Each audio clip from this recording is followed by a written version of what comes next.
जीवन हमें एक मौका देता है, इसलिए जब भी सही कॉलेज चुनने का समय आए तो सिर्फ मंगलायतन यूनिवर्सिटी आपके बेहतरीन भविष्य और सर्वांगीण विकास के। अमेरिकी राष्ट्रपति डोनाल्ड ट्रंप ने आज यानी कि 5 मार्च को संसद के संयुक्त सत्र को संबोधित किया।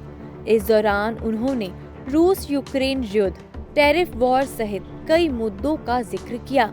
उन्होंने दावा किया है कि उनके प्रशासन ने महज 43 दिनों में वो कर दिखाया है जो पिछली सरकारों ने 4 साल में भी नहीं किया था।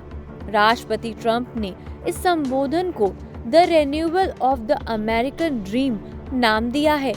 आइए अब जानते हैं कि राष्ट्रपति ट्रंप ने अपने संबोधन के दौरान कौन कौन सी बड़ी बातें कही हैं। बता दें कि राष्ट्रपति ट्रंप ने अपने संबोधन की शुरुआत अमेरिका इज ब्लैक कहकर किया है।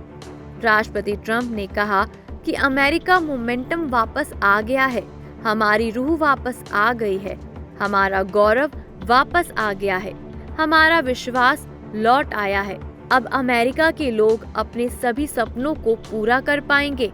ट्रंप ने कहा कि मैंने देश में सीमा पर हो रहे आक्रमण को रोकने के लिए अमेरिकी सेना और सीमा गश्ती दल को तैनात किया है और पिछले महीने अवैध सीमा पार करने की घटनाएं अब तक की सबसे कम दर्ज की गई हैं।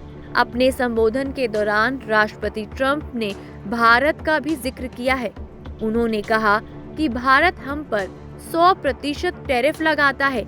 जो हमारे देश पर जितना टैरिफ लगाएगा, हम उस पर उतना टैरिफ लगाएंगे।